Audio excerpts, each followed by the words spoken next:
J'appellerai Mme Monique Hens à Laval, M. Guy Trancia à Lévis, Mme Geneviève Richard à Trois-Rivières, M. Marcel Lemieux à La Pocatière.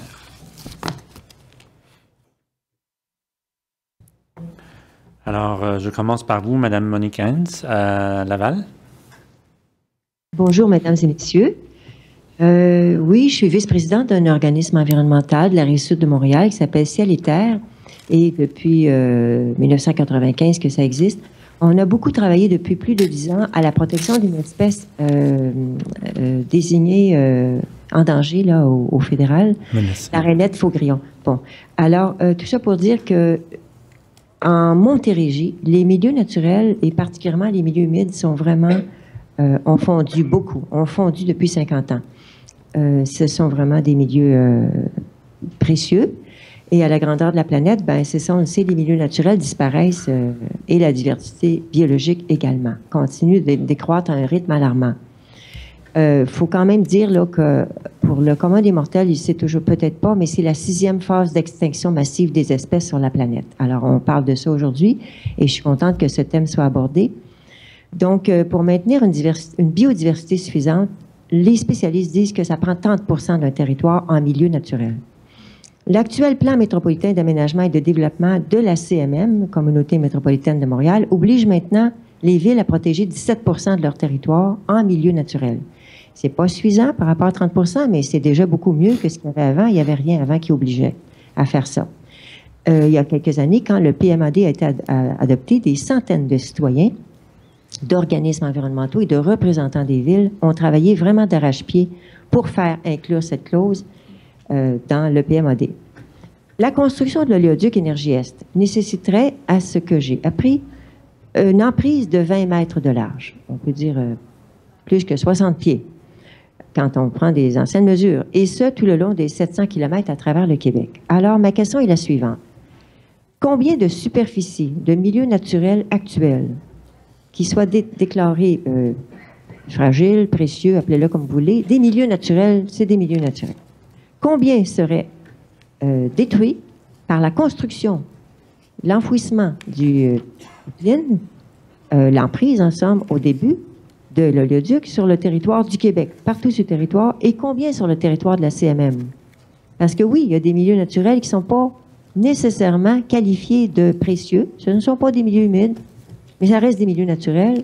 Et comme ils disparaissent, eux, à vue d'œil, puis en zone urbaine, et il y en a vraiment de moins en moins. Alors, c'est la question que je pose.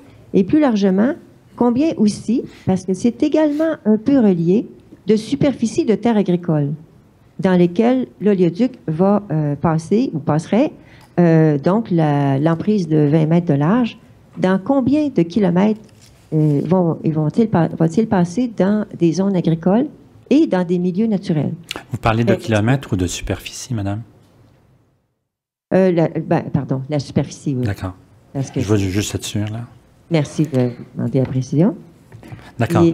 La question corollaire, en somme, c'est à quoi sert-il que les villes aient travaillé d'arrache-pied à protéger leur milieu naturel, ainsi que les agriculteurs, à prendre soin de leurs terres?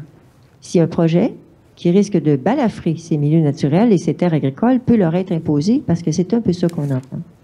Même s'il y a une consultation, les villes ne semblent pas avoir beaucoup de pouvoir. Merci, madame.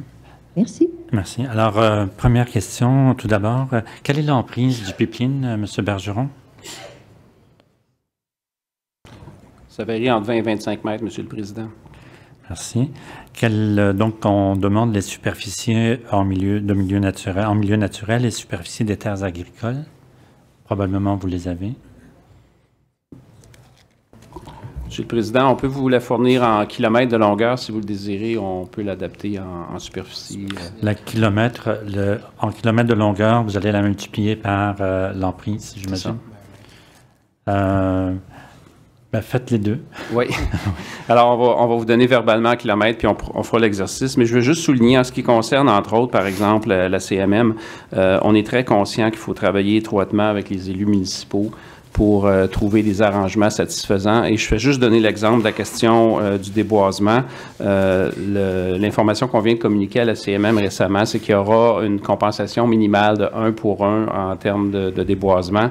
Mais c'est simplement un exemple. C'est sûr qu'il y a beaucoup d'autres choses à faire. En ce qui concerne les agriculteurs, j'ai mentionné les discussions pour avoir une entente cadre, l'objectif étant de minimiser les impacts sur l'agriculture de façon générale. Alors là-dessus, je cède la parole à M. Veilleux. 5 grandes catégories là, pour répondre à la question. Les milieux agricoles cultivés. Bon, on pourrait le projeter, oui, évidemment. Donc, les milieux agricoles cultivés, tout l'ensemble du parcours, il y a 219 km. Les milieux boisés qui comprennent les friches. Les friches, il y en a environ 22 km. Les milieux boisés, c'est 317. Milieux humides, 91 km. Et ça inclut autant les milieux boisés, les milieux humides boisés que non boisés. Les milieux anthropiques, c'est les traversées de route, les sablières, les gravières ou des choses semblables. Il y en a pour 14 km. Et autres, c'est la longueur traversée en cours d'eau, comme le fleuve, 3 km et quelques, par exemple. C'est rentré là-dedans, ce qui donne 7 km, pour 648 km au total.